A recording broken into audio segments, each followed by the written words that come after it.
What's up, Kansas City? And what's up even if you're not in Kansas City? This is Stephen St. John, host of Hot Mic with SSJ, and we're here with another brand new episode. So thank you very much for watching us on YouTube or listening on Spotify, Apple Podcasts, wherever you enjoy your favorite podcast. Hopefully this is one of them.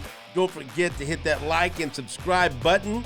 And if you would like to sponsor this wonderful podcast, reach out, Stephen St. John at 810WHB.com, and send me a budget, and we'll spend that fucking money for you, all right? Right here on Hot Mic with SSJ. Today, we have Nate Bukaty and Marco Marquez and Jake Gutierrez as my special guests. And if you listened to the Border Patrol earlier this morning, we made the big announcement that Marco is leaving the show, Jake is coming back to the show, and Nate is staying on the show. So lots of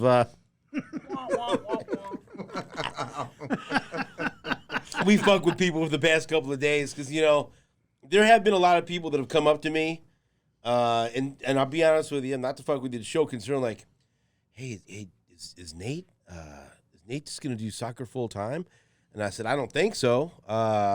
And so, I mean, he does. His schedule's a lot more daunting than he thought it was, and he's been away for some games. But I think he's going to stay on the show. So why don't you just fucking take care of those rumors, so I don't have to answer that anymore? I mean, you might do a bunch of soccer games next season or whatever else. Do you have any plans? Now things have changed. Do you have any plans of leaving the show? In the words of Roy Williams, I'm staying. Right. You know, I don't know what the future holds. Yeah, Nobody and does. And then Roy Williams fucking left. Yeah, no. So play your cards Great right. example. That'll settle things down. Yeah, that's the way I like it. I like keeping everybody guessing. I don't know. So no, I want to stay here as long as I possibly can. So, the big news is not about me today. It's about Marco and Jake, and that's what we're here for. But did you get any text messages from people thinking you were fucking leaving? A lot. You know, Steven was playing this up all week. He's like, look, this is how we're going to handle it. And I think a lot of people are going to infer that you're leaving because I have been gone a lot this year. And there were some people that thought I was leaving too. Oh, really? I kind of said some things like, you know, Yeah. I mean, hopefully, you know, I you know, we'll figure things out, and you know, the show will continue. And so I had at least 3 or 4 people. You know, I think they were longing for it to happen, but so there was some people that were wondering if I was staying on the show. So you had a lot of people reach out to you. My own family members. Yeah, like my dad, my mom, you know, were texting me asking if everything was okay. Like, God damn it, what's going on here? Yeah. It was just over for Thanksgiving, and now you're telling me. Yeah, so no, I heard from a lot of people, and then just like random people, like, you know, sending me messages on Twitter and things like that asking about it. So we played it coy, but the big news came out, you know, today. Did your mom reach out? My mom texted me today, like during the show when we were doing the whole thing. She's really gonna miss Marco, by the way. No offense, Jake. None taken. She really liked Marco, so she's very sad that Marco's upset. leaving. You know, yeah. So. She hiring. Right. Maybe. Does she have any contacts in the any? Well, we Farmer don't know. Joe? We don't know what fucking industry that Right. Marco's looking at. He just wants someone that owns a business. So there you Of go. some sort. Okay, so let's try to. Fuck, I don't even know where to start here. Let's start with Marco leaving. Okay, so as we all know, and you can go back and listen to that podcast, Jake took us by surprise right after the Chiefs lost to the Bengals in the AFC Championship game when I was really in my best mood. Right. That was the time really to fucking, I was like, you know, he's down on the corner in the fetal position. Might as well give him a couple kicks. Right. I was motherfucker this, motherfucker that. Hey, I'm leaving. Oh, you cocksucker. And so that's how that happened. But yeah, Jake still gets a kick out of that. I do. Timing's everything, people. And so, you know, it was not a fun process trying to find a replacement. Thankfully, we got Marco. And Marco did a great job over the last year and a half. We went through that. Marco, the ass kissing's over. Okay, we're going to get right to it. We told you what a great job you did. You know what? No, here's more. You did a fantastic job. You saved our ass, and we loved having you. But your back, though. I'm sorry. But it was we went into the office after a show. When was it, man? At least a month ago? Has it been 2 months now? It's been a couple. It was September. Okay. End of September. So it was in September, and we were talking about you taking a vacation day to spend some time with your brother on a Monday after a Chiefs game. And that's always tough because, football's that's our staple. And of course, Mondays after a Chiefs game is our big show of the week. We have post-game sound, we talking about what just happened. And so I'm always cognizant of making sure everything is ready to go for that Monday. And so I had told you, okay, so is Jake filling in? Who's filling in? Whoever it is, make sure they know where all the post-game sound is right off the bat, so we don't have to go searching for it or calling anybody, and let them know I'm going to play sound in the first hour. Then we'll get into our guests and everything else. You said, okay, yeah, no problem, I'll do it. And then you just kind of went right into, and Nate was kind of sitting over at his desk in the office, innocent bystander over there. And then you just kind of dropped, so Drake's going to film here on Monday, and then after that we're going to be looking for my my permanent replacement because I'm leaving the show. I've decided I'm just going to go in a different direction. I'm like, there was like not even any fucking pause there. Yeah. What did he no just say? lead Just up like or nothing. win it. There was no setup. There's no, and I looked at Nate, like, what the fuck? And I was like, man, I'm sorry to see you go. I mean, I was like taken by surprise. You were taken by surprise. In the moment, moment. Like big picture didn't surprise me so much, but yeah, like when he said it and how he said it, I was like, yeah, it just there was no setup right there. So then Marco fucking walks out, rip the Band-Aid off. All right, and then closes the door, and it's me and you, and I'm like, what the fuck? I said, did you see this coming? And Nate's like, yeah. I'm like, God damn it! Like, what the fuck? And so then we started talking about it. And so then I brought up an example where I did see this coming, or I should have seen it coming, right? And then in retrospect, it made sense to me. And I'm not going to get too specific with this example, but I'll do my best to dance around because I don't want to. Well, actually, I don't give a fuck if I step on anyone's toes. I've been here 25 years. Fuck this. All right? Put your toes out and I'll fucking crush them. Okay, so there was a time a few months ago that you were thinking about coming back in a different capacity. Right. And it wouldn't be on the show, but just coming back to Union Broadcasting, right? Yeah, there are some discussions of me possibly coming back to work. And so I was afraid that if you came back, Marco was going to feel threatened and think, oh, they're bringing him back to replace me and they're going to push me out. And so I pull him into the office with Nate, and we say, hey, Marco, I just want to let you know something. Jake reached out to me, and you reached out to me just to get my blessing. Right. If I was cool with it. I wanted your thoughts on it. Like working on a different show or doing something in different capacity. Yeah, different and capacity. I said, bro, it'll be good to have you back, and I'm good with it. If you're happy with it and they've got a spot for you here, I sign off. Great. And so I go, but I want to tell Marco just so he doesn't feel threatened because, I mean, that's, right? And so then me and Nate are with you in the office, and I'd say, Marco, I just want to let you know that Jake reached out to me, and he kind of asked for my blessing to come back in a different capacity or whatever, Union Broadcast. Or I said, no, I didn't say different capacity. I said, Jake reached out to me and asked me if I'd give him his blessing to come back to Union Broadcasting. And before I could even tell you, but don't worry, don't feel threatened, this is your job as long as you want it. Before I even said that, he said, okay, then he can take my place and I'll move on to do something else. I go, what the fuck? And I go. I said, Yes. Yeah, right. That's why I wasn't surprised. And when I go. That dude was looking for. I said, dude, no. I said, you're fine. I said, what I was going to fucking tell you before you interrupted me is this is your spot. Don't worry about that. Don't feel threatened. He's not coming back to replace you, and I don't want you to have any apprehension about this. You're good. You're our guy. And so then you left. Oh, okay, and then you left, and I look at it, I go, was that fucking weird? Or did he just couldn't fucking wait? Just okay, I'll move out. Does he start tomorrow? But then I just kind of put that because you ended up not coming back at that time, and so I just kind of forgot about that. But then when you told me, sure I saw it coming. Any dummy could see it, But then I thought back to it, I go, oh yeah, that kind of makes sense now in retrospect when I put that.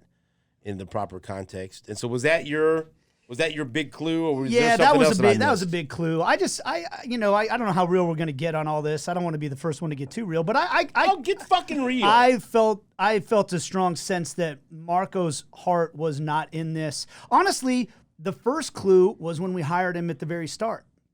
Because remember, I remember when you offered it to him, he asked him if he would be interested. We sat him down in that office, and you're thinking, this could be this kid's big breakthrough. and okay, with the knowledge that your dad was a huge fan of the show. Yeah. And you used to drive to school with your dad in his truck All the and time. listen to the show. And the way I look at it, and maybe I'm fucking wrong, I think this is a really good job with benefits and a chance to be on a pretty good show. And I'm thinking, go ahead, and you're right. Well, so because Marco, to his credit, had been busting his ass doing other stuff at this radio station for how long? Right. 2 years? No, since 2018. So With no real security, you know, just doing this and that. And to me, it was like you do all that. All of us that got started in this business started doing something at that level, hoping for the chance to get attached to something that is a little more substantial, like the show. And so you thought when you offered it to him, he's going to be like, "Oh my God, this is the best opportunity And ever." let me explain something in radio. Spots don't open up all that often. And maybe this isn't, you know, but okay. So one of my biggest radio influences is Howard Stern. That's my favorite radio show. Great movie. I love Howard. So anyway, Yeah. fucking Marco. And so it was a good movie, but and I don't know if I ever said this to you, but he went on this long fucking just rant about morning radio, and he said you can listen to whatever anyone says. The fucking goal is to get to morning drive. That's the pinnacle. That's the top. That's what you want to do, you know. And not everyone in the past has treated it that way, right, around here. But morning radio is where you want to be. There's a reason why the most powerful man in radio, Howard Stern, has been in the fucking mornings. There's a reason why the top people in radio around the nation predominantly been in the mornings.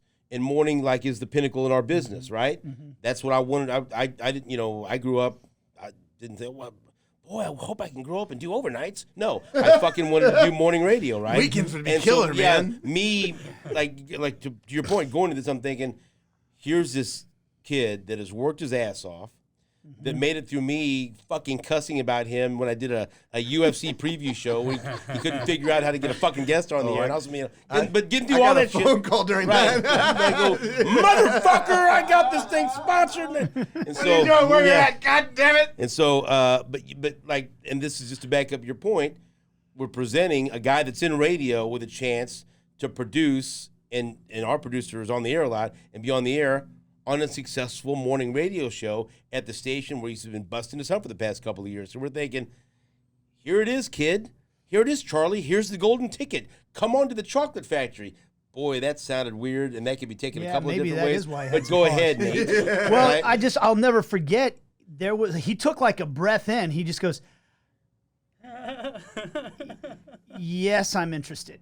Because you asked him if he'd be interested, you know, and I just thought there was going to be like, "Are you kidding me?" Of course. And there was like this pause wow, and a breath. yeah. Hell yeah. I can't wait to call my dad. And waiting for this. from that moment, I always thought there's just something, you know, there's like this.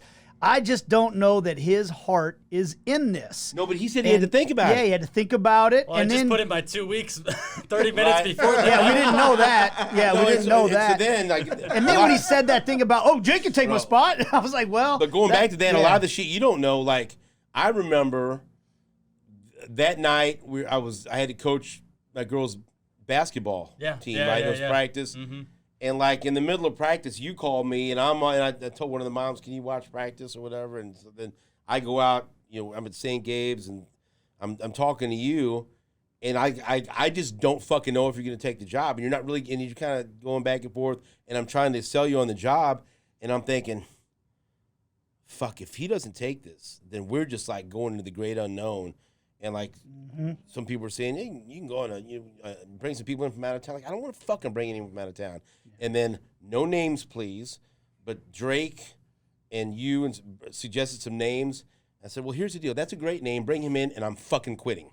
All right? Then you're looking for a new fucking host because I'm not fucking working with that guy, and I'm sure as fuck not working with that guy. Yeah. I'm very particular because guess what? We work together 4+ hours every day, and there's got to be chemistry. There's got to be trust. There's got to be a willingness to work together. And I wanted to work with Marco, but some of the names, I go, are you fucking with me? You're bringing this person up? Are you sure that you're not just fucking with me right now? Like, well, I guess you didn't like that idea. No, I didn't. And so I'm like, Marco, You are correct. Please, I did not. please take this fucking job. I'm thinking, and I put on a pretty hard full court press to try to get you to take the job. Yeah. But I just thought that you were, because I overanalyze stuff and contemplate things, and like even now. If I have a big decision, I'll call my dad and ask him, and I'll talk to the small circle of people that I trust about the decision, even if I know which way I'm going to go, just to get it, some confirmation or just feel like this is the right thing I'm going to do. And I felt like, okay, he's close with his parents, he's talking to them, he might be talking to his brother. He just, I want him to think about this. I didn't. You weren't, I guess. But your dad didn't your dad just like, if you don't fucking take this? Oh yeah, he kind of threatened you in a way, right? He said, if you don't take this fucking opportunity, I'm pretty much he's gonna lose all respect for me. Because his dad's a big fan of the show, right? Yeah. And I can said with love though. But I can always think of that, if Richie got a chance to work on a TV show that I love, what the fuck? Why aren't you saying yes? Yeah. And so you woke me up. You were kind of questioning things right then and there, right? I think I just always, and look, I think about it from the standpoint, I've seen you as a role model, as a parent to me and all this stuff, and I'm learning it like with my oldest son right now. You need better role models, buddy. Well, I have an older son right now who doesn't want to watch sports with me. And I sit there Can you blame him? Hey, Ben, let's pause here. Ben, this reminds me of a story back when... You know how many times I paused the game to tell him. Now, by the way, here's the story on this guy, Let me tell you a little background on this. Yeah. Dad, we're an hour and a half behind on this damn game. Because trust me, because hey, I just got an update on Twitter. Game's over. Selena's the only one that really wants to watch sports with me because she hasn't been down that road yet. So I'm the same way. I can't just let him watch the fucking game. I have to explain all the backstory. So, Ben, if you're watching this, I feel you, Benny. It's okay, son. Well, I'm just coming to a really harsh realization that he's gonna do the things he loves to do in his life, and he's got to follow his own path.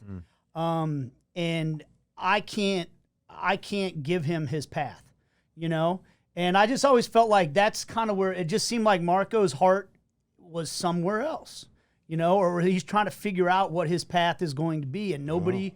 His dad can't pick it for him, I can't pick it for him, and we can't pick it for him. And it doesn't mean, I don't want to put words in your mouth. I think you like us. I think you like being around us. Yep. But that doesn't mean that this is the path where your heart is long-term meant to be. And it just, I always had that sense, And then when he said that thing about Jake, it was like, yeah, I think that's, And I couldn't get the words out of my mouth. I don't want you to feel threatened before. Well, he can just slide in here and I'll go. Great, he can have my job. Bye. And so is that, when you hear these things, accurate, not accurate? Absolutely. No, I love being with you guys, and the fact that was one of the things that I wanted to make sure that was coming across when I had talked about leaving, and because there was that sense of I wouldn't do it and be gone in 2 weeks. I wanted to make sure that you guys found the right person because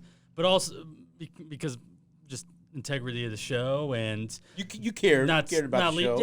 Care about the show, care about you guys, of course. And now be honest. Come on, bring it on. Were you always in the back of your mind, like right when you started, like I fucking want to leave. I can't wait to get out of here. Oh yeah. There was that first summer, so I came in about March before KU won the national title. There was that summer where I was. What a shitty time to come in. That was a good time. That's I think the only one time that I was like, I wish I was working at that radio station right now. Well, you would have loved it too, because that was actually the show where I had been up for 24 hours straight. I was just walking down Bourbon Street, and I saw Greg Gurley. Fell asleep many times on the air during the show that day. Hear him in the queue, Had been in a car wreck, almost died. I mean, there was a lot of stuff that happened that day. You would have loved that show, Jake. But and I was new. I couldn't really say much. But you always, Is this how it's going to be? Wow. yeah. But Jake didn't tell me about this part. But you always had some apprehensions there. Like, yeah, there was that first summer working, getting up as early, and you're just kind of thinking like, why the fuck am I doing this right now? Right. Getting up, and summers are the times where you got to go out and find guests, of course, and sometimes you can't always get those people to come on the show and filling up the show. Let's pause right there. Yeah. I always perceived that you didn't really fucking like dealing with guests too much. Like you did like not the regulars. I know the regular ones, but like you didn't like searching for a guest or random calls. Like if I would call you and say, "Hey, I need you to move this regular guest there and move." You weren't a big fan of having to call someone because I just met this person. I'm like, all right, right. You didn't get to that again? Right. Because you were, and I hope you take this the right way. Yeah. You're too nice and too polite to be like a certain be an asshole enough to give a shit about. When you guys are telling me that story, and the listeners and the watchers, like when you talk about him saying, "Oh, he can have my job," it's not because he didn't want the job; it's because he's really fucking nice. He's such a fucking good kid, right? And he's like, "Oh, Jake coming back, like I'd happily, I like my job, but I like to make this person happy too." I'm going to sound like Eli Drinkwitz here because this is the best compliment I can give. If you like if my daughter, one of my daughters, not now because they're 14, but if they were old enough, and I would be thrilled if my daughter brought home a young man like you, because you're honest, you're genuine, you're very kind, but that doesn't always work out as a producer of a sports talk show, right? When your hosts are like, "Can you please tell the sales department to F off right now?" And I'd be like, "Great, yeah, absolutely." This sales guy in particular, go tell him to fuck off. And quit emailing. Thanks, Steven. And I Jake's will. like, "Oh boy, will I?" And you're like, "Jake, wrong salesperson." No, but I want to tell him to fuck off too.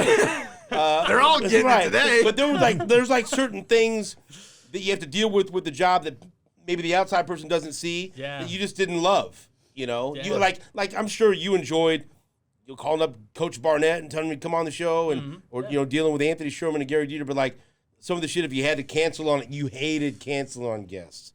You hated having to call someone and maybe disappoint them, whatever. Those were the things that bothered you. I can tell. Yeah, because I'm always thinking like, well, you just asked for this person to make some time out of their day to come on in the morning, keep in mind, and now I'm telling you the same day, hey, can actually you move even earlier or even later, and it's because people are busy in the morning. But yeah, I that wasn't my favorite part of the job. And there are some serious underlying stressors for this role. That if you're not used to them, even doing this for 18, 19 years, like if you've called 10 people trying to fill some slots up and no one's called back, the last thing I ever want to do is walk in to your studio and hand you guys a rundown that it has nobody on it. Like, sorry guys, I completely failed. Right. That's an underlining stress that that you eventually just have to get used to it and understand that like this show will take care of itself. But it took me a long time to get there, especially like when Aaron left and it was just me. Like when you're just doing this by yourself, there are some underlying stressors that you just have to get used to, and it's 1.5, 20 months is not enough time to get used to that kind of stress.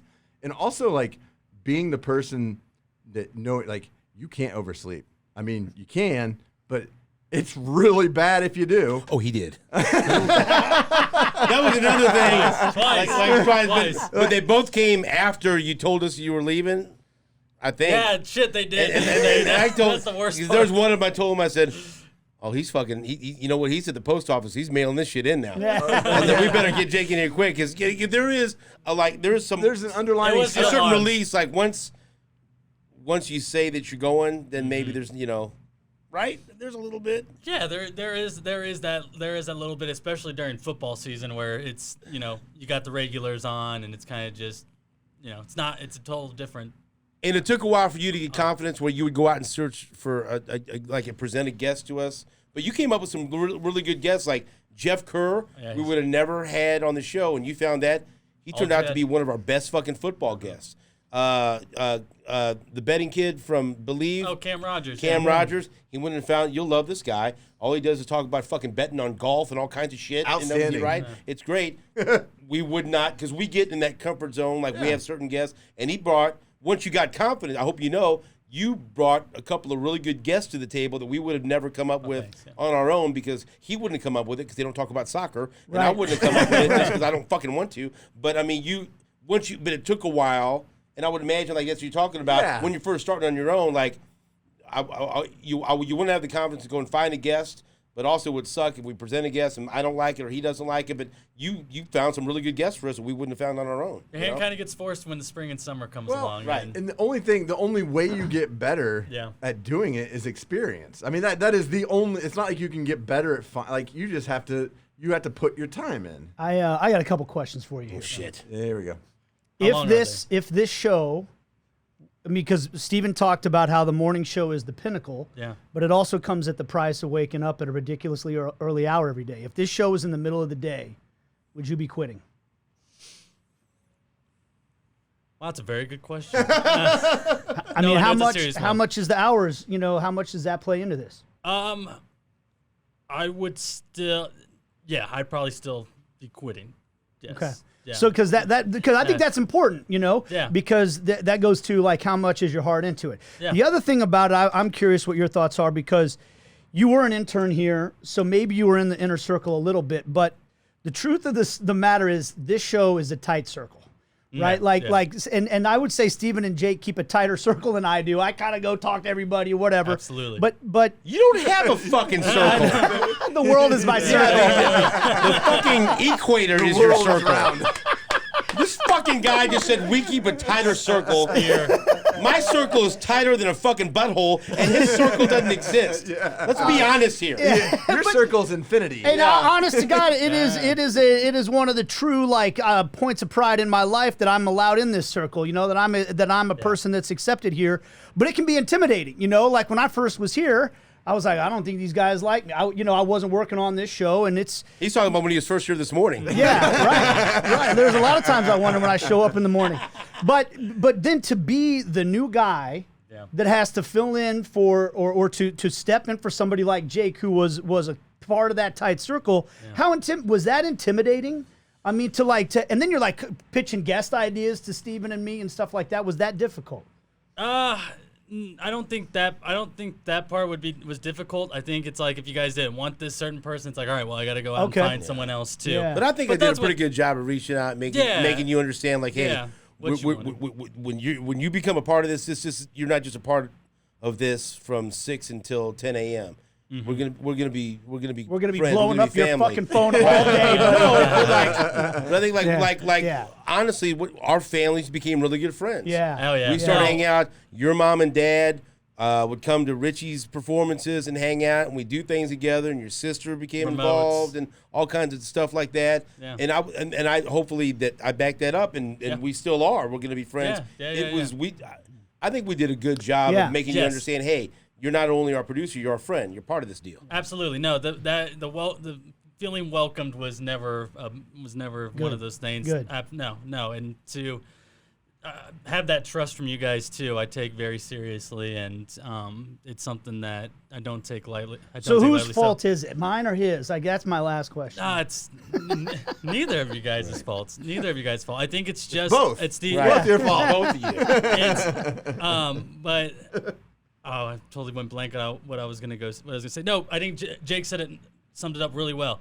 Coming in with a show sheet in the spring or summer with just like where there's open segments all over it, I felt really bad, and I just felt like I didn't do my job to the best of my ability, even though you fight to try to get guests to come on. It ain't fucking easy. Some people don't want to fucking do it. Yeah, you know. Yeah. And so that's where I'd feel bad. Okay, now here.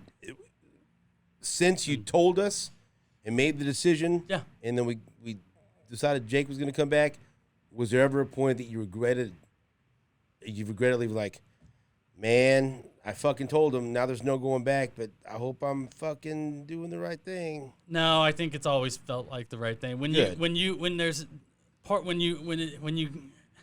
There's like 4 or 5 times during the last year and a half where you're contemplating kind of dropping it. Yeah, it feels right. So feels no right now. regrets. No regrets. That's right. No regrets. And so, so you're happy with the decision. Yes. And really, you liked it, but you didn't love it. It's not your passion. And getting up was a factor. There's a number of factors, right? There's not just one thing like this is why I'm leaving. Just overall. And so what do you want to do? Because now, and this is the funny part, like when I had my remote at Tequila Harry's, I hadn't talked to your mom and dad yet, right? No. Because I didn't know how involved they were in the decision-making process. And so then, funny story, I did a live podcast at J. Rieger Distillery with several former Mizzou players, right, to announce the new Mizzou bottle of J. Rieger. And you and your dad showed up. And like I said, you guys would come out to a lot of remotes. You were there. Dad's a Mizzou fan. You guys were having fun.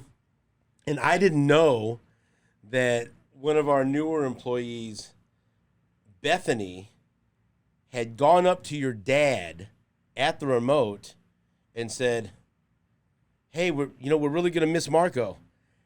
And Marco's dad didn't know what the fuck she was talking about. Oh, no. And so you don't know the story. And so then Marco's dad was like, well, what do you mean? Where's he going? What do you mean you're going to miss him? And I think she played it off very well. Oh, he's going on vacation. We're going to miss him. Hopefully he has a good time on vacation. Wow, what a segue. Yeah, my trip to Milwaukee was coming right up. Wow. Right? So like I just gained a lot of respect for Bethany. I would have freaked out. She Shit fucking myself. came up to me. No, she came up to me. I don't know. She was, I got to go to the bathroom. is she in there? Will you yell her to come in here, Bethany?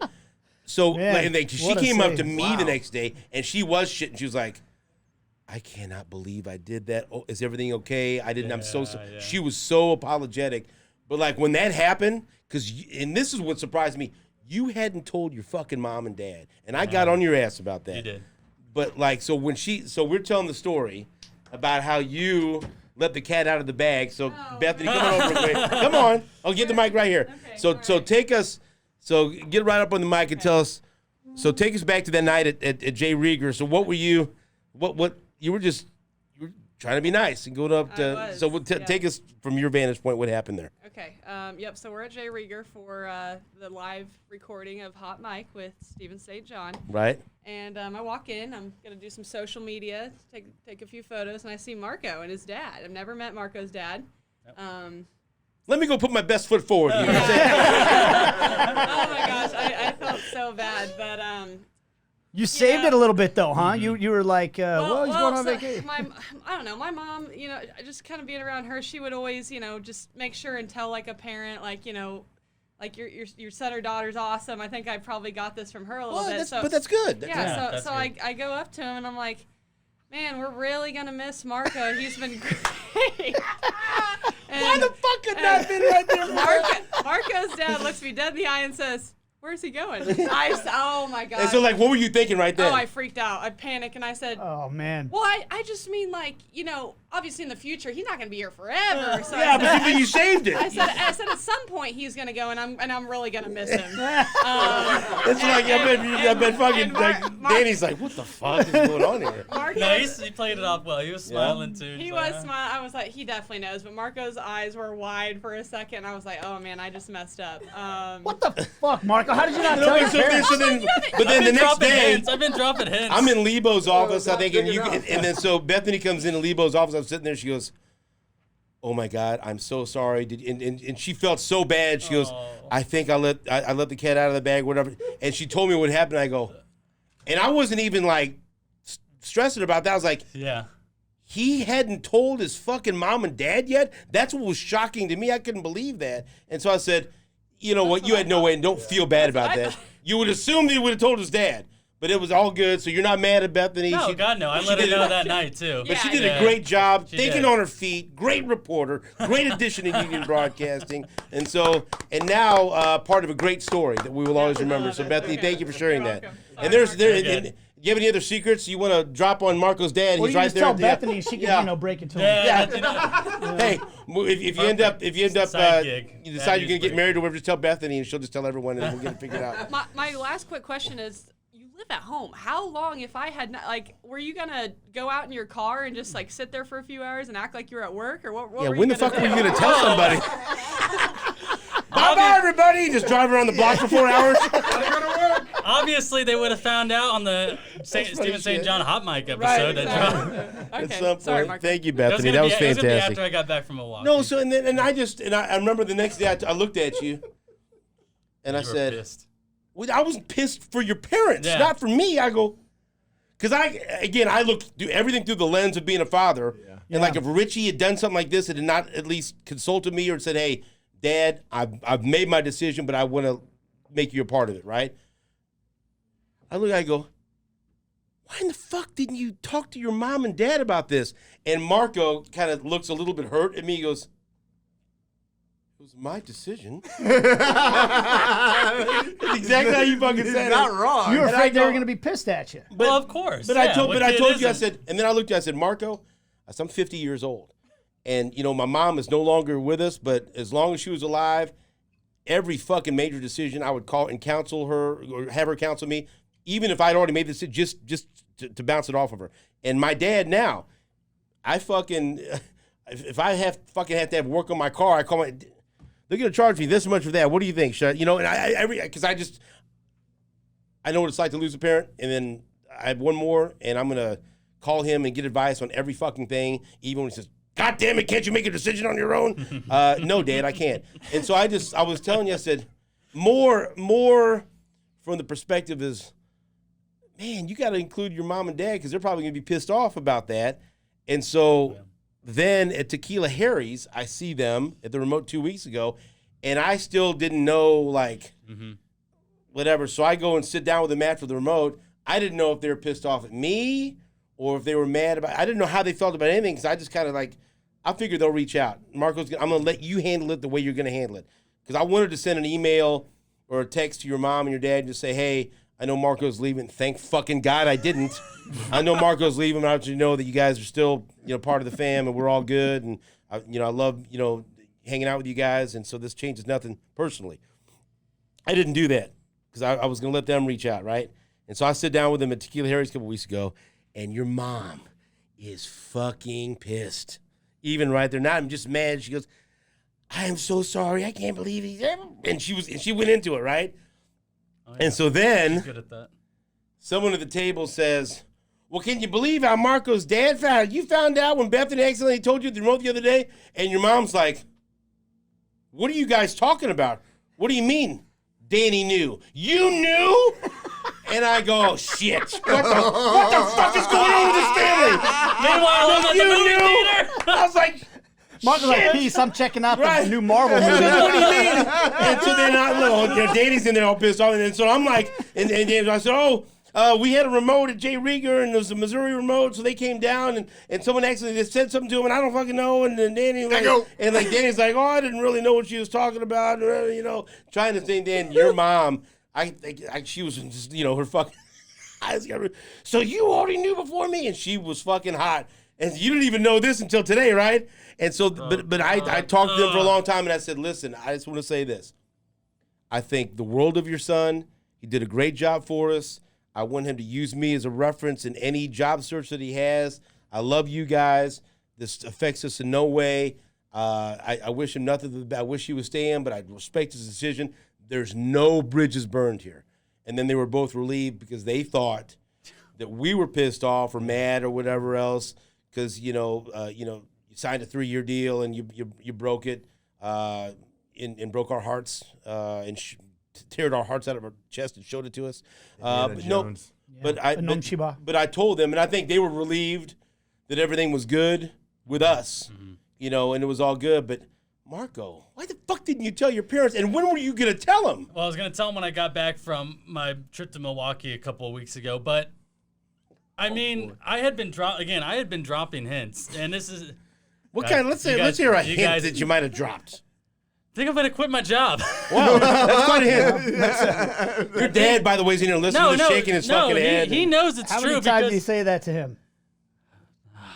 About every couple weeks during the And he's summer. like, I didn't even see it coming. Can I tell you something? You're joking. After the Jay Rieger, he said he wasn't surprised. In all fairness, do you know how many times I've said that to my fucking wife in the last 25 years? Fuck this, I'm quitting my job. done. And my wife's like, no, you're not. I go, probably not. You know what though? This But lesson. I will go say, ahead. sorry, I will finish it by saying this. When I would say that, their one piece of advice would be, well, make sure you have something lined up for when you do. Yeah, And not you're listening like, to that You're like, advice. fuck that advice. I was on. I think the big thing though, like lesson about family, and I'm thinking about this again with my son because I talked to him about this the other day. I don't want him to ever be scared to tell me something, you know. And your parents could be pissed. They could think you're making the wrong choice. Whatever, you know, they don't love you any less today than they did the day before you made this choice, right? And the same thing with this show. Like we don't love you any less today than we did the day before. Yep. You know. Okay. My son's calling Steven right now. All right, Benny. Benny, not a big fan of soccer, so I just Trust me, we've had that talk. Oh man. We have had that talk, and it has broken my heart. But I still love my son as much as I did the day before that. You know. So that's the thing you get. You know, and I hope you know that, right? Like Yeah. you know Oh, that you might have been a little intimidated to tell them because they might be mad at you, but they love you. You're They love also you. still Absolutely. you're still a young man. Absolutely. Look, these are all life lessons that you can carry forward in your life. So maybe you can learn from this, Yeah. and big decisions in your life, you might want to run them by your parents first. And even if you're not going to take their advice, make them feel involved. You know what I mean? Because I'm speaking from a parent that has a son exactly your age. You know, and Richie resists that sometimes too. And sometimes I go, Richie, just why didn't you tell me? He goes, well, I was going to do it anyway. I said, you know what? Fucking amuse me. Make me think that I have, I can weigh in here. As Nate looks down with tears in his eyes, you know. You know, yeah, but it's true. My old man always did it. My dad asked me for advice. I remember when my dad got remarried. He was thinking about proposing to my stepmom, and we were on a long car ride. He asked me what I thought about it, and he said some of the best advice my dad ever gave. My dad was a lawyer, so he was counsel. Yeah. But he always said when you make big decisions in your life, you should always seek the counsel of people that have good, not just anybody, and not somebody that's just going to tell you what you want to hear, but the people that care about you. Fuck yeah. And the people that have experience in whatever it is that you're looking for advice in. And he was like, I'm like, why are you asking me if you should get remarried? And he's like, because I respect your opinion and I love you a lot, you know, and I know you care about me. People, so what do you people that think? want the best for you. Yeah. You know, yeah. and just get their Doesn't mean opinion. you're going to listen to every single thing they say, but it never hurts to get their thoughts on it. Yeah, you don't know Could what you repeat that whole story? you never know what one word can shift in your mind, because Right. you might not totally do what they say, but it might help you create a whole nother idea that wasn't your idea before. You Focus on what your opportunities are next or something. So you've resisted the advice to have a job in place when you leave this one. And so, and we found out that your father is going to fucking work your ass in construction to teach you a lesson in life. And so, like, what do you want to do? Like, what would you, if you could, and it didn't have to be specific, like with a specific company or whatever else, but if there was a job that would excite you, that fit your skill set, what would you like your next step to be? I mean, you want to work in an office? You want to work with people? Do you want to work with, I guess both those things. Maybe sports? Sport. It could be in sports field. Yeah, it could be in the sports field. What's your degree in? Journalism. Okay, it's journalism, but you don't, like, do you want to be a journalist or? No. I think media. I think being in media. I guess maybe like a paid media type. I'm trying to think of the right wording. Like, I would still Like want to work for work a in team. media, but yeah, work in a team, maybe an ad company, be something that's a little bit more. I shouldn't be say that, but something in a creative field. Well, but there's different aspects of like for an ad agency. Yeah, Like, exactly. You understand that part of it now. Yeah. Or we see so many professional teams now do all of their coverage in house or something like that. I would like to be in those meetings. Okay. And in Yeah. those discussions, that would be those creative discussions and pitches. A role that involves pitching something, coming up with an idea with a team, and then, seeing that come to fruition. How about a job in radio sales? Any interest there? We've got a spot open for you. No, but so you're open, but it sounds like you'd like to stick around sports. You want to want to do something creative. You want to be able to be involved in some aspect, but just not this behind angle. the board. Yeah, working as a producer for a show. Yeah. So sales for a TV or radio company or because there's a lot of different things you can do involving this, without being actually on a show. Yeah. Oh yeah. I always said that like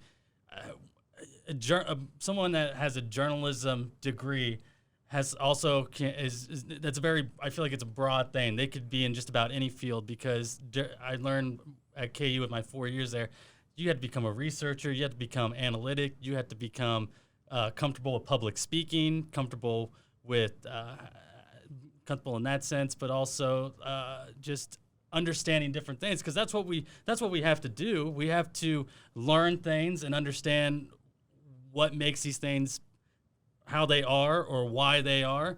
And I just feel like I want to take that and use it somewhere. And I guess, can I give you a job title? Sure. No, I can't. Okay.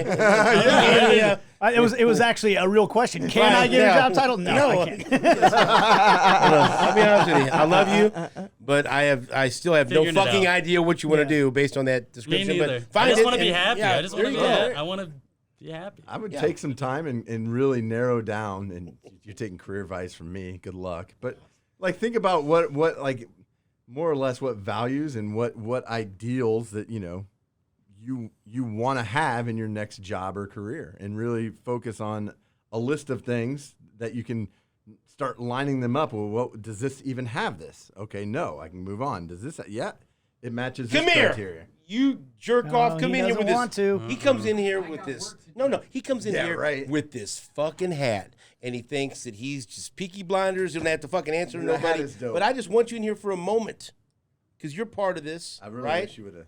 What do you? We just asked, missed out on Jake giving him career advice. We by just the asked way. Marco what he wants to do next, and he gave us an explanation that gives us absolutely no idea what he wants to do next. So just like on the radio this morning, Won't you give? All I'm asking for my advice I gave him was don't quit a job without having a job. Well, he's already fucked that up, right? Parents try to tell him that too. He ain't listening. Much like Lord Varys from Game of Thrones, I'm the spider. I want you to whisper.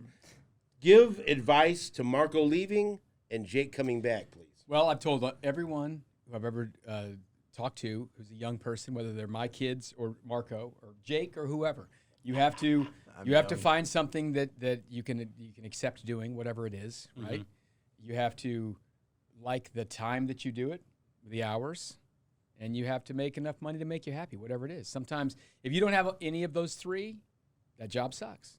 If you only have one of them, If you have two, that's pretty good. If you have all three, you're lucky. And there's not many people in the world that have all three. Mm-hmm. So try to find, I don't know which one of those is most important to you, whether it's that money, get that cheddar. We already know. I think he wants to be happy. Well, and we know he doesn't want to wake up at 4 a.m, okay? We know that. About 4:30. Yeah. He was never late until he decided in his head. Right. Then he was like, fuck this shit. There was a couple of mornings I ran the board for the first hour of the show. Motherfuckers running around pushing buttons like, I think we're on the air. Like, okay. But, listen, it's if there's a time to get out, you got to get out. And this is your time, to do that. So I'm too old. Now. I can't go. I got nowhere to be. I'm not letting you fucking go. Hey, trust me. If there's anyone out there who needs a guy just to come fuck around and tell jokes, I'm in. Give this bearded one advice on coming back, because things have changed a little bit. Give him some good words. His good words, and I think he's ready for this. Oh, boy. To be smiley and happy with the salespeople. Yeah. Yes. Oh boy. Yeah. I say that now. And to help whenever anyone asks you something. The first response is yes, not no, and then maybe after yes, maybe discuss things.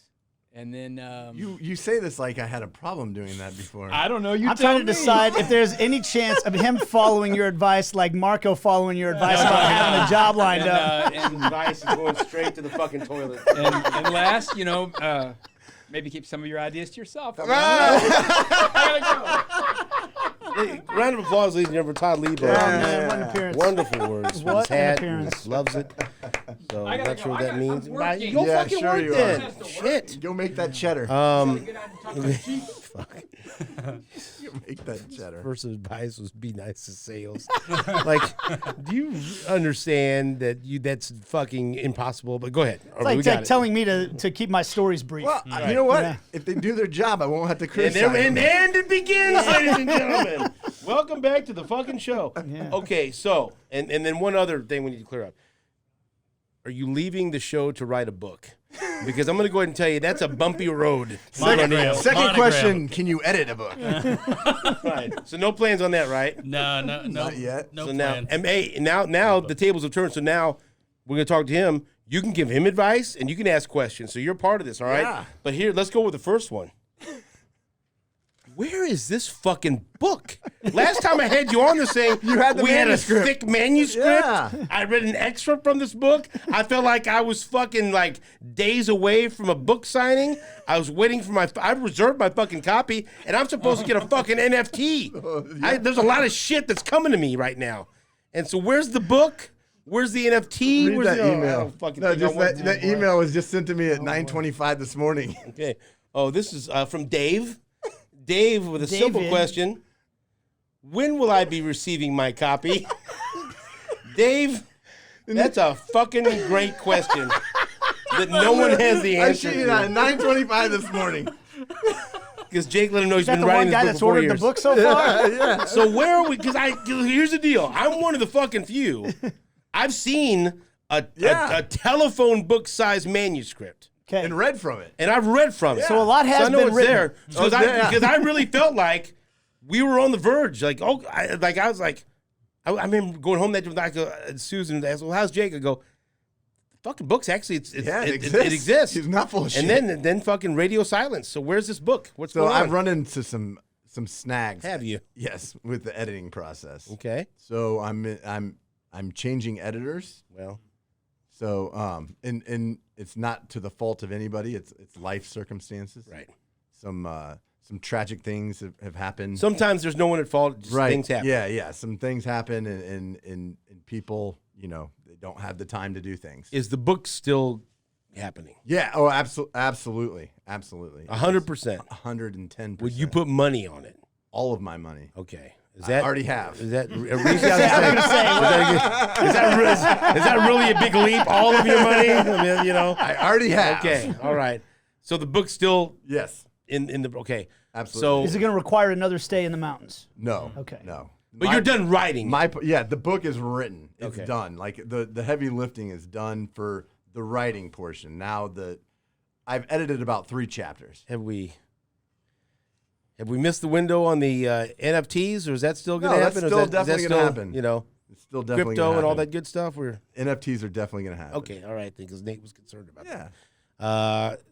So I let's still don't know what that is. right. That's why he's concerned about it. He doesn't know what it is. Non-fungible token. Right, exactly. And if I you were still- one of I- the, yeah, what was still. one of the first 50 or 100 to sign up, 100. one of the first 100 people to sign up for an advanced copy got an NFT. I mean, yeah. And so I have no book, I have no NFT. That's why I want to get the I have me the first. and Dave I have the wanna list of know. the first 100. There's already been 100. I mean, there's been over 500 people that want this book. Okay, so now, And boy, they want it. hey, boy, you're making these motherfuckers wait. Hey, supply and demand, Right, baby. well, there's a demand. I don't know about the supply. Right. Okay, so you got to create the. So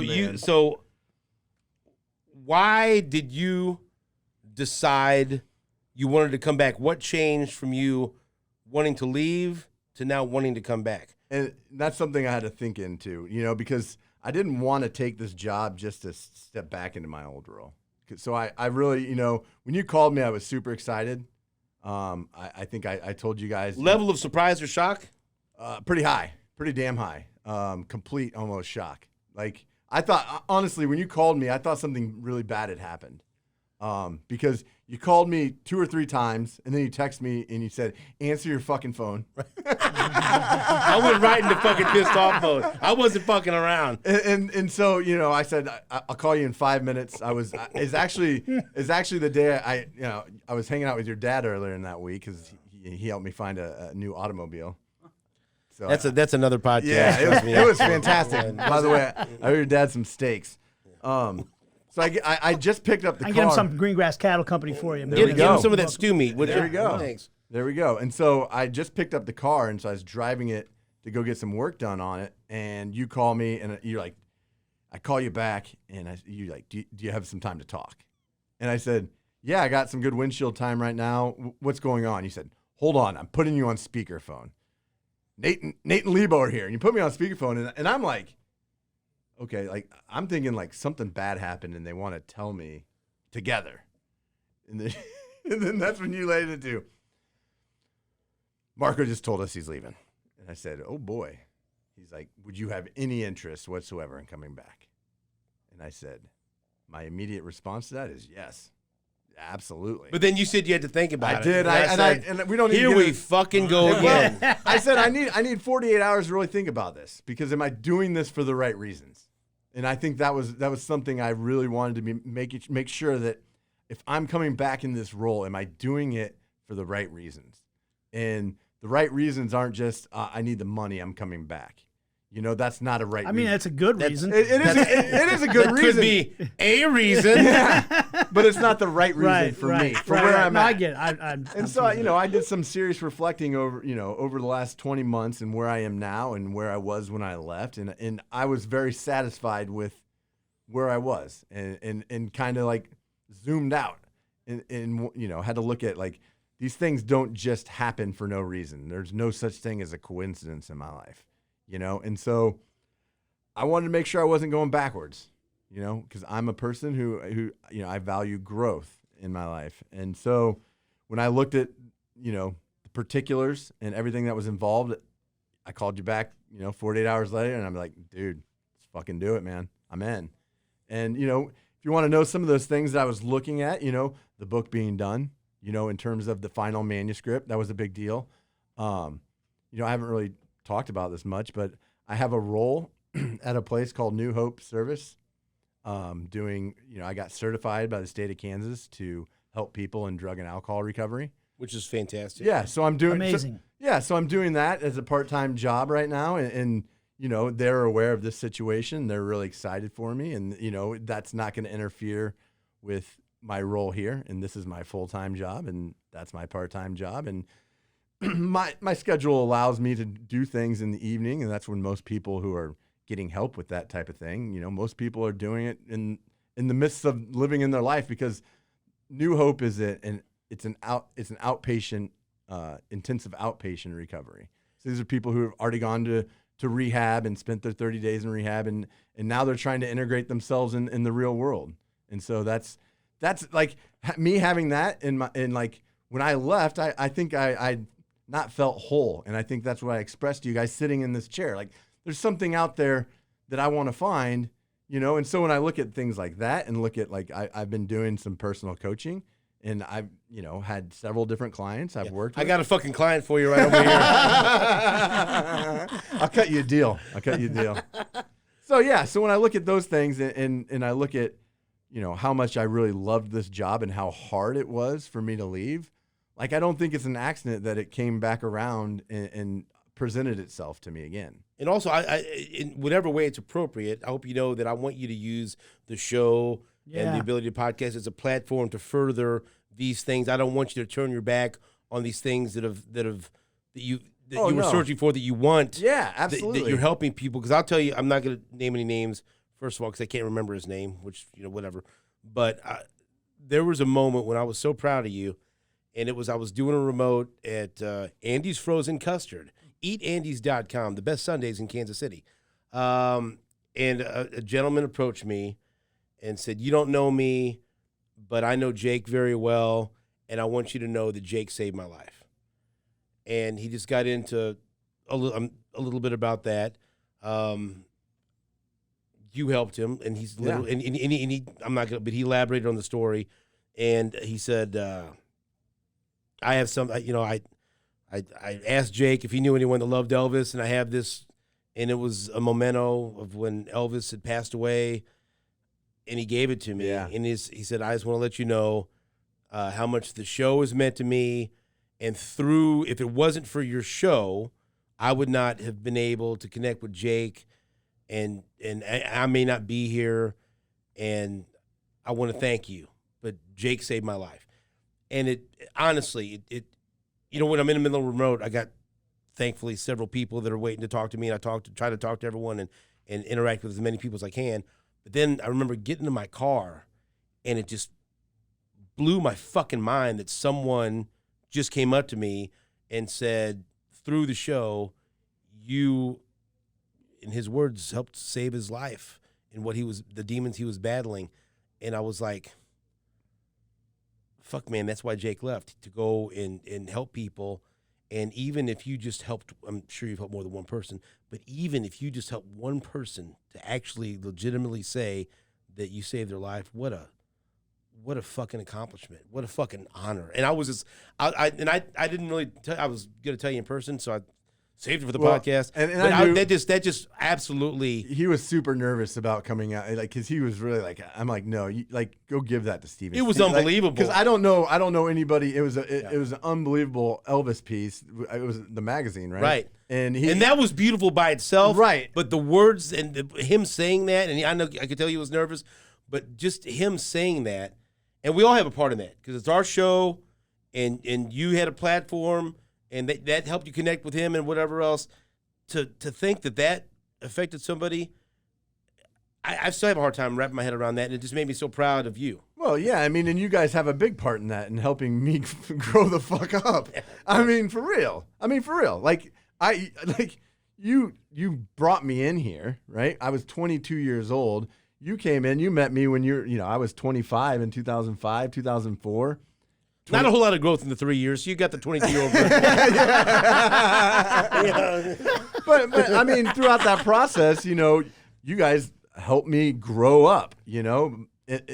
Sometimes tough love, sometimes just being there when I needed you. But it's like, you guys helped create the man that I am today. I mean, there's no doubt about it. Look at what we've created. Wow, it's unbelievable. Dude, this is the God's honest truth. I wouldn't name them, but I could. I know 3 people in particular who have said to me, quote, Jake Gutierrez saved my life. This motherfucker has to one-up me every time. I know one person. I know 3 people that son of a say bitch. By the way, 3's greater than 1. Nate wins. Yeah, see, I win. That's the name of the game. But the point being, you and I both have had multiple, but I don't know anybody else I could say that about. I don't know anybody else in my life that anybody's come up to me and said, so-and-so saved my life. Now, look, I do know some doctors, so somebody should be able to say that about them, right? Yeah. But it's the truth. So it's really powerful stuff. I want to say this. You since I get to pretend that I'm the one that always saw everything coming around here. This is Mr. I'm going to get him a fucking T-shirt that says, Mr. I told you so. Nostra fucking Damas. I saw it coming. See, the whole key is just after it happens, when Steven says, did you see this coming? Oh, yeah, I saw that coming. And both times, he doesn't know this, both times, he made me feel so fucking stupid. And I'm driving home, I'm like, why is my fucking head so far up my ass that I don't see anything fucking happening in front of me? So I remember though when Marco had the conversation with us, told us he was leaving. My first thought immediately was, we got to call Jake. It just was right there. But I thought to myself, I'm scared to bring this up to Steven because I think Steven might go, "Are you fucking crazy?" and I was I'm like, I'm like, man, I feel like it's all, And then I finally said, "Hey, man, do you think it would be fucking crazy to call Jake?" And he goes, "Fuck no, it wouldn't. That's exactly who we should call." I mean, like he was like, "Are you an idiot? Of course we should call Jake." And I was like, "All right, well, good," because I was scared to bring it up. No, because at the same time, and I was thinking, if I bring that up, is everyone else gonna fucking be on board? Like you never know. Like it seems right, but the obvious choice isn't always the universally accepted choice. But everyone was fucking real good with it. Because, again, it's like the unknown, and that's why I don't want to underestimate what you were able to do. You know what I mean? Because there was not a drop-off on the show. You came in, and you fucking nailed it. You know what I mean? And so I hope, Marco, you're always proud of the job that you did. I don't ever want you to leave the job and think, man, I fucked those guys, or I didn't do good enough with those. You exceeded my expectations. To be honest with you. Your dad used the analogy that you pinch hit for him and hit a home run. That's a great analogy, but it's more like our man went on the DL for 1.5 years, you know, and you came in, soccer alarm. All in Polito was out for 1.5 years, and Sporting couldn't win a game. You know, our guy went out for 1.5 years, and we just kept producing because of you. It's one thing to go get one. We didn't win any games, but we just kept fucking producing, all right? But it's one thing to do it for a week, you know, or something like that. You carried this show for a long time, man. So I hope you're proud of your time here. But I want you, and this is important to me, I want you to be proud of the job that you did. Yeah. I want you to fucking be proud of the job you did and be proud to put that on your resume and feel 100% confident that if you have a future employer call him, that number one, that employer will be on the fucking phone for 45 minutes. Then maybe he's the bottom of the reference. This reminds me of something that Peter Vermees told me one time. But feel confident that you're going to get a glowing recommendation from us. Yeah. So and know that with total confidence because you did a great job. Not only did you do a great job, you did a job that almost no one else could do. Hard job. I mean, literally, like. You should take that and build confidence on that. Like your ability to do that, there's very few people that can do that. And I mean that. Like that's why Steven was so worried about finding somebody. Yeah. Because there are very few people in not only in the city, but are you still negotiating right now? Right. Yeah. I'm just telling you. It's not trying the contract yet. But honestly, and even fewer people that I would trust to do it. Right. Because trust is a big. Nate will fucking tell you. I think Nate is more. Nate and I are a good balance. You know, there's a little bit more, shockingly, a little bit more cynicism with me. Nate is more willing to trust people, but I think that's a good balance because in this business, there are certain people that can't wait to fuck you. They're just looking for the opening. Dude, there's been a lot of times where Steven's kind of pointed out to me things that are going on, and I was like, oh. Yeah, we don't trust that person, Nate. Yeah. That's why this person's saying that to you. But there's also been times, and that's why sometimes I call Nate my work wife. Susan, my wife, is golden-hearted, and always her inclination is to trust someone, and she loves to meet new people, and she loves to conversate, and she loves to be around, groups, and she always sees the good in people. And I feel like, and this is a compliment, I feel like Nate is like that, and I fucking need that, right? Because it's always my inclination to think, all right, what the fuck are you up to? What are you fucking trying to do? How are you trying to get? Because unfortunately, my childhood and just growing up the way I did, I was surrounded by people that I couldn't fucking trust. And that's why it was such a small circle. My grandparents, my mom, my dad, sometimes. And then now with me, just my family and my kids, I trust Nate, I trust Jake, I trust you, I trust Chad, I trust Lebo. But there's just not that many people, and it's hard. He balances it out and sometimes he's pointing out, like, you know what, this person, he's all right. I think you'd actually like him. And then I think, I like that person. I don't need to be an asshole. But to echo what he was saying, you gain both of our trusts, which is not fucking easy, because I believe you're a lot like him and a lot like Susan.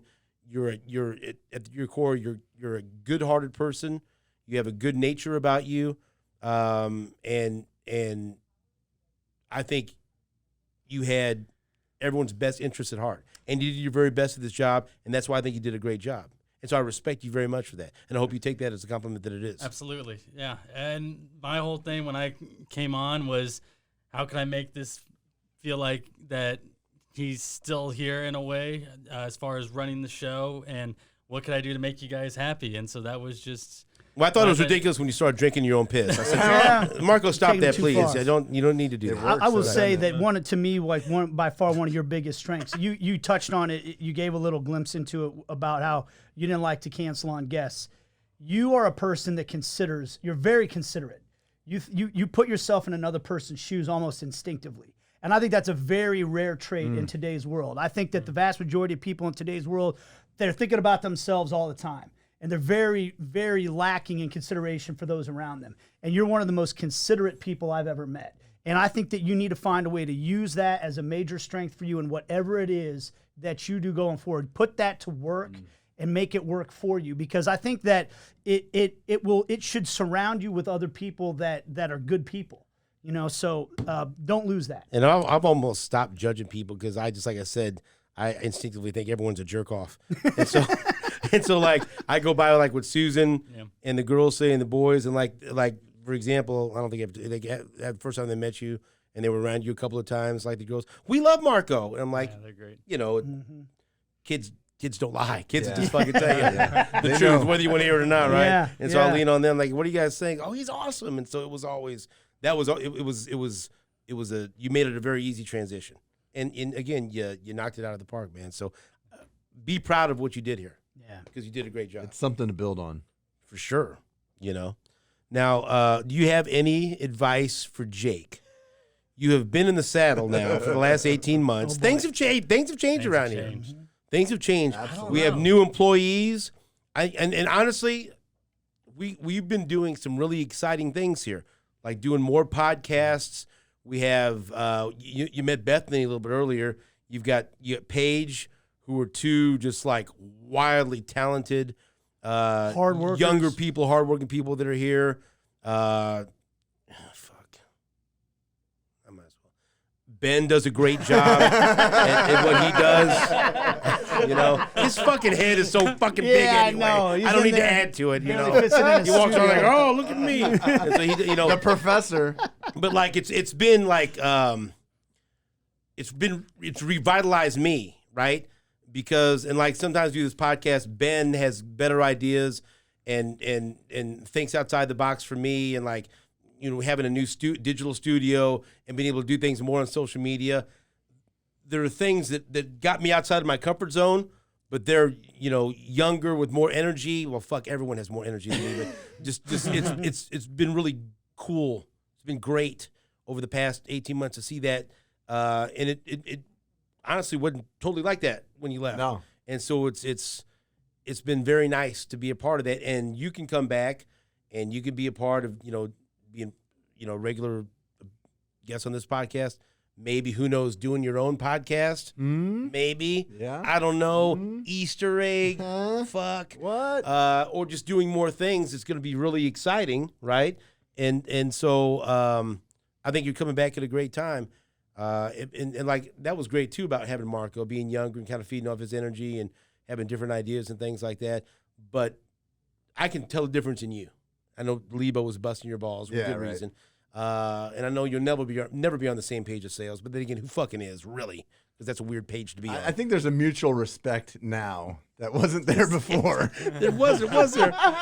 You know, but so with all that being said, what advice would you give Jake now, but coming back to this job now that you've had it for the past almost 2 years? I think, going off what you just said about the new people are here, utilize them, because I think that they want to be able to do more for the station, and you just have to put that trust into them. And so I think trusting them, hearing them out, listening to ideas, and collaborating with them is a big thing, because I noticed that sometimes the communication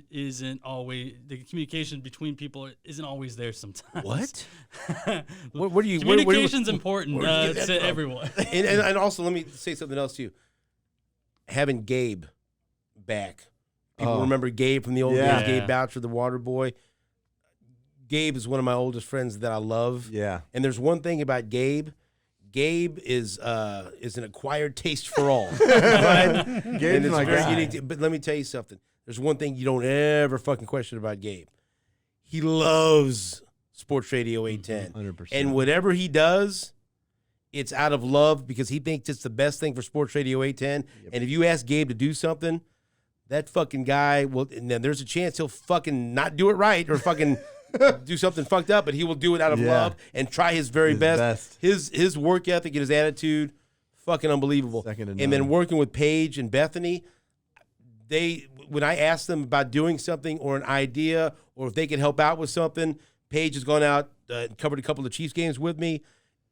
It's always yes or it's always, hey, we could do this, or hey, Paige, can we do this here and update for Facebook, or let's have an idea, ready to fucking jump on it, man, Paige and is ready, awesome. and do, and like again, the most, even more than their work ethic, wildly fucking talented, way more talent than these two jerk offs here that host the show. You know what I mean? But that's and Nate, you can speak to that too. It's exciting to be around people like that, and it's exciting to be about talented people that if you have an idea in your head, they could actually make it happen. I'm just trying to think of a way I could one up what he's saying. Yeah. Like, I got a way better relationship with Paige than Steven does. No, it's Sales loves me. Have I told you about beef stew? Yeah. No, it's all true, man. And I do think I sense a renewed spirit about you too. And I think that that's one of the reasons I'm so excited. I remember I had a long conversation with Jake. I was at the soccer fields where my son was going through practice, through gritted teeth, going, my dad's freaking making me practice soccer again. But we had a long talk about all this, and I just think that the whole journey that you've gone through is something that's was necessary for you, but also necessary for the show, you know. And I think that your strong will combined with a renewed kind of open mind to young people like this that could have things to add to it will be a wonderful combination. Yeah, I mean, I'm looking forward to bringing just a different version of me to the show. I mean, it's Border Patrol 5.0. This is the 5th version of this show. Damn. So, Is it really? yeah, I was thinking. So I did a lot of thinking about this. He's the only one that's been a part of all five Correct. iterations. Correct. Yeah. I've tried to put like one or two of those versions out of my fucking mind. Yeah, I get it. I mean, the crazy thing is that I remember creating this. I remember sitting at Sweet Tomatoes, you, me, and Swartz. And We used to fucking go eat the fuck out of sweet tomatoes. but I remember. Oh, it's healthy. Let me tell you something. I just had a salad. And then I just had like 2,200 calories of soup. Yes. And you can get sticky buns with the soup. That's great. Cornbread. But you know who the fucking guy, the catalyst for sweet tomatoes was? Lebo, Mr. Coupon. Yeah, This motherfucker Coupon. always had coupons of sweet tomatoes. Yeah. Hey, where we going to some fucking coupons. eat? Lebo's got coupons of sweet tomatoes. And I was so, then they tell you, that was devastating. One day we go there to fucking show up for our post-show meeting and it's fucking closed. Awful. And I'm like, What the fuck? where the fuck am I going to get my healthy 4,000 calories fucking lunch now? What the fuck? And you know, I'm a soup guy that had like 5 soups. Yeah, I don't know anybody who loves soup Fucking as sweet much tomatoes as you. is like a big staple in the show now. Now I'm fucking sad. I remember- Someone fucking bring back sweet tomatoes and I'll invest. Please. Go.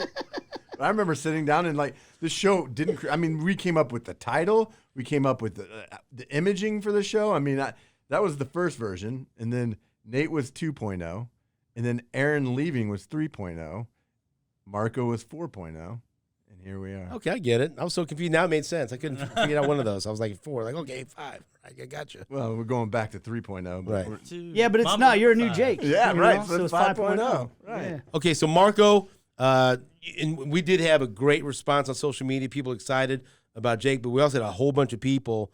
We're going to miss Marco. I hope you go back and read those. Marco did a great job. Hopefully you're still going to stop by and let us know how you're doing.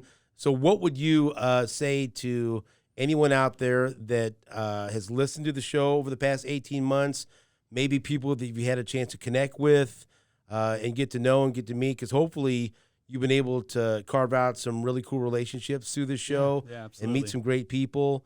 You've been fucking harassed by Gary Dieter and Anthony Sherman consistently for the past good time. year and a half, which has been great. But what would you say to those people that you've been able to meet and to have interactions with, and the listeners that have had a chance to be a part of the show over the past 18 months? Listen, like I told you guys this morning on the show, you pointed out, my dad used to drive me around listening to this on my way to preschool.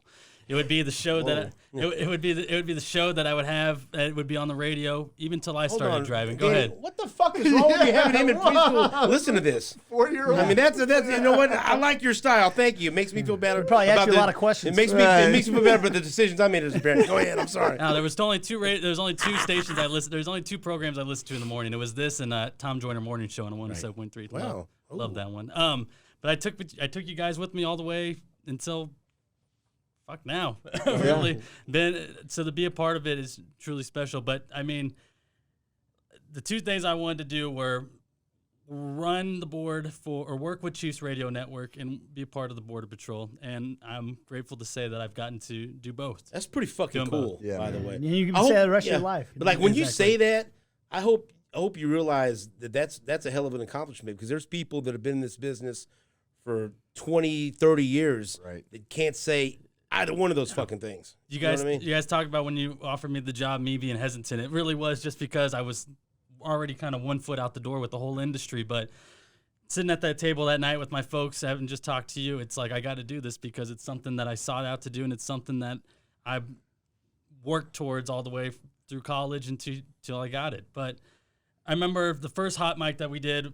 Jake was on the Zoom in his cabin in the woods, and Oh, The jeez. Unabomber. he told me you got to be your authentic self to Kansas City, because they're gonna sniff that shit out. That's right. He told me. I remember that. And so that's what I did. That's what I stuck by, just being myself and making sure that there was little to no change with the show, because it was best damn morning show in the fucking city. That's what it is. Yeah, Hey, and you know what? that's right. And the other thing that when I knew you were gonna be okay, my fucking dad liked you. Oh And yeah. let me tell you something. And I say this, my dad, I think everyone's a jerk off. My dad knows in his mind everyone's a fucking jerk off. Yep. And I can't, like, and he ain't gonna fucking hold back nothing, right? And so, like, the first, he listened to you, and the first time that he had met you, I said, what do you think? I like that kid. No. So, okay, so we're Yeah. good. Yeah. Because I was ready, you know. And so then, when I told him you were coming back, and by the way, I've told him fucking 3 times now that you're coming back, and every time he goes, why didn't you tell me sooner? I go, I fucking told you. Like, You know, your dad acted like he didn't know, but I told him at Tequila Air. He's like, yeah, that's what I heard. yeah, so whatever. But so now, like, my dad, Jake's coming back. What the fuck are you doing with Marco? I said, I'm not doing anything. Marco's, my dad acts like I'm fucking whacking you out on your last day. So Dad, he's going on his own accord. decision. Sleeping Jake's coming back. I'm not fucking pulling the strings here. We're all good. But my dad was like, he gave you the fucking seal of approval right off the Yeah. bat. That's awesome. And so, but again, because you were yourself. Yep. You know, you And- weren't a phony. That was something I took all the way through, was that advice, Jake. And so I just hope that Kansas City still enjoyed listening to it while I was here the same way they enjoyed it when Jake was here. Now with him coming back, I'm excited to still be tuning in. And dropping by, hopefully. Yeah. Absolutely. man. It's not like you're going to have a fucking job anytime soon. So Right. you got some free time. Time I'm on gonna your make the hands. I can coffee use some for you. extra hands. So my mom's concerned about something, and I know what it is. She hasn't said it to me yet, but I know what it is. Oh, boy. Steven, if you know this, has a way of pushing buttons with me and Jake to get us to start fighting on the air. And if there's one thing that my mom hates is when I fight with people. Let me tell you something. These motherfucking index fingers have been Marco was way resting too nice to patiently. ever fight with me. You know, if I make some smart ass comment to Marco, he just turned his mic off. Right, and no, say never anything. I tried early. I tried a little bit, like, in the first couple of weeks when I tried a couple of times. Marco, you gonna let him talk to you like that? And Marco's like, yes, I am. Absolutely. Yeah. You know, My and like, mom's. yeah. Oh, let me tell you, I can't fucking wait. Every button, I'm gonna push these motherfuckers as fast as I can. Oh, my mom Trust is me so on worried that. about that. She's like, you're gonna start fighting with Jake all the time again, aren't you? I cannot fucking wait. Jake's got a new attitude on life. Yeah, I can't wait to fucking just Until destroy you bring that up new LeBron fucking James. attitude. I'm gonna fucking come out there. That dude's the a piece first of time shit. you hear me, it's gonna be with such. I'm gonna be leaping with joy. The first time I say, "Are you gonna let him talk to you like that?" I can't believe it. Well, you are soft Yeah, now, bring up the Jake. guy who ruined my Lakers, please. Yeah. Oh fuck. Stay tuned for that, Kansas Tell City. your mom not to worry. Yeah, because we've both grown up a little bit, Mom. A little bit. Way more Actually, open-minded. Mom, worry. I got about 18 months of material I've been fucking sitting on. Trust me. All right, I've been taking notes. Taking notes. All right, Jake, any final comments from you to the people out there that gave you such a warm welcome back, that were excited to hear you're going to come back to the show on Monday? I mean, it was, when I left, it was overwhelming, and I think I'd mentioned to you both when I came in a couple months ago or last year that I knew it, but I didn't have a real conception of the impact that we make in the mornings. Now I have a better idea of that after walking away. Man, I'm just excited to be a part of Kansas City again every in the mornings, be a part of people's mornings, whether you like it or not. You know, you're gonna have some of Jake every morning, your morning cup of Jake. Right. So Pounders is back. Yeah. Pounders is back. By the way, Morning Cup of Jake is a show that I proposed to start at 5:30 a.m. And I tried to push that ball uphill, and fucking no one wanted anything to do with it. He didn't want it. Management didn't want it. I said, I think it's a good idea. Well, I think it's more that you didn't want Mike and Mike, Right. so you're like, Right. God damn it. Yeah. Not a fucking fan of Mike and Mike. Ever. Why don't we I give said, Jake a show before our show? Jake wants to do a show, and he didn't. Jake wants to do a show at 5:30 called Morning Cup of Jake. Hot Cup of Jake. Hot Cup of Jake Coming in leading to hot. the show. So hot cup of Jake now. And then, Nate, do you have anything to say to the mix of people that some are angry and some are relieved that you're staying on the show? What would you say to them right now? Sorry to disappoint you. But there were a lot of people that are happy because they were scared. Yeah, no, and actually, honestly, that was something that I know we were just kind of. The vast majority are thrilled that you're staying because they were. And I've told you this. The fucking 2 questions that I was so fucking tired of answering over the past several months. Hey, so where is Jake? Is he really drinking his own urine? Was he in a fucking all these things, right? But then over the past 3 or 4 months, so is Nate leaving the show? Is he going to go to soccer full time? I'm like, I don't think so. I think he likes the show, but like I don't like answering for people. So I'm glad that now people don't have to ask me where Jake is. And also now that hopefully we've got this, that people don't have to ask me that if you're leaving the show because you're fucking staying. Hey, whatever you say, man. There you know. go. Yep. No, but I mean you want, but you're not. Okay, Marco. You're not leaving. No. I mean, look, man. I want to stay here as long as I possibly can. This has been, I've been honest with you when we did the hot mic a while back. My dream. I didn't ever dream of being a talk radio guy. You know, the idea that people had of what sports talk radio was, of the hot take guy that's, you know. As a young boy, he dreamt of being a fluffer. Oh, Oh, this is gonna be good. Oh my God. I can't wait for Monday. well. That just happened. Oh, man. Now people are going to Google fluffer. Oh, no. I'm sorry, go ahead. This is like the only talk show that I would want to be a part of, you know, and so it's been so much more than a job. It's been a family, like you said, this whole time, and so I want to do everything I possibly can to stay a part of it for as long as I possibly can, and I do think Boy, what a fucking non-committal right there that was, but that's fine. Well, if there's anything Jake's taught me about life is none of us fucking know what's around the corner. Yeah. You know what I mean? Like in all truth, I mean, none of us in terms of health, in terms of happiness, in terms of everything. But no, I'm not. I have no plans of leaving. I want to be here. I was a little worried you guys might kick my ass out because I've been gone a lot this year. You know, honestly. So and I appreciate you putting up with all of it.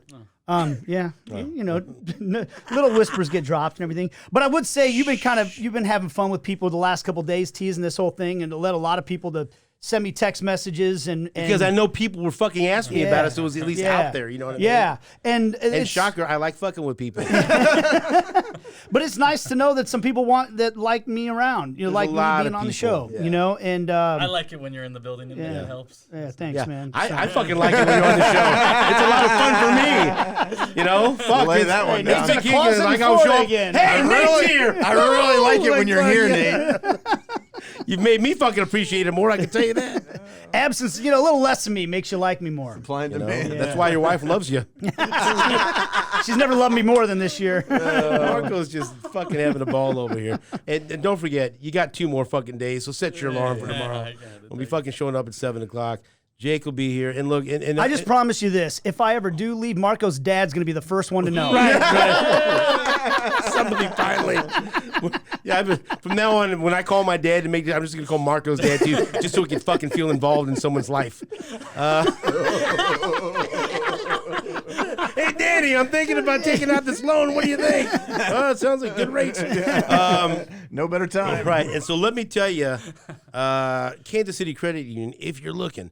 And then just, I want to say, like when something like this happens, and we get so much feedback from people that don't normally reach out, because a lot of times, you know this, people that reach out are fucking negative. You know, you hear the complaints, and people that love the show or like the show a lot or whatever, sometimes they don't go out of their way just to, I see it at remotes, but, it's more of people's inclination to the squeaky wheel, makes the noise and bitches and complains or whatever else. But so much feedback today of people wishing Marco well, people excited that Jake's coming back, people relieved that Nate's not leaving. Had a few people that were happy that I wasn't leaving.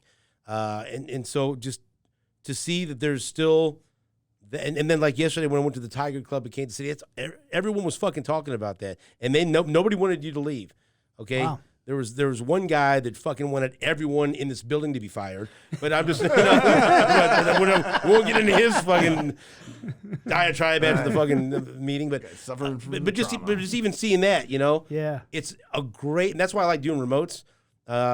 It's a great reminder that there are a whole lot of people out there that we have a connection with, an unspoken connection. And somebody sent me this really nice tweet, and so, you know what? I'm gonna fucking read it, but.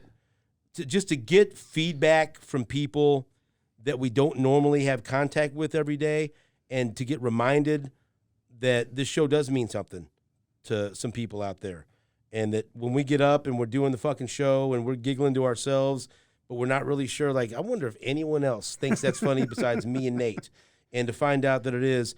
A good listener, John, sent in this tweet, and he said, when you listen to people for years, you consider them friends, albeit you know it's a one-way friendship. Point is, the show is a touch point for so many of us.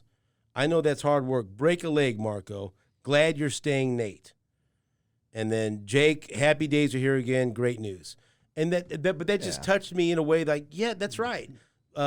We have this connection. And people will come up to me, and I'll be with, Richie or Phil. Oh, that's Richie, that's Phil, and you're in business school. And then, the kids are like, what the fuck? Why are you always talking you about the boy? Right. Or just like, you, and they'll talk to you about things that how do they know this? Oh, they feel like, they're, I love when people say it feels like we're friends of theirs just talking on the radio. And so it's a great reminder that we have that special connection with so many people, and that's why Kansas City is so special, and that's why the listeners of Sports Radio 810 are second to none. And I hope you guys realize, even though we say smart-ass things and have fun, that connection is far more valuable to us and meaningful to us than you could ever imagine. Yeah. And hopefully I speak for all you guys. Yes, it really means the world to us, and it backs us up when sometimes we all doubt ourselves and think, hey, is this show even fucking good anymore? Or is like, am I getting up at 4 in the morning for a reason? But it's great to be reminded that this show has a special place in some people's hearts. And thank you very much for people that listen and spend their mornings with us. We couldn't possibly tell you how much we appreciate it. So, that's anything it, man. else? No, man. You signed it off right there. That's it. So on behalf of former producer Marco Marquez and former and current and future, this motherfucker's hitting all notes. Fix my producer Jake Gutierrez and my wonderful co-host Nate Bukaty. My name is Stephen St. John, and until next week, the microphone is off.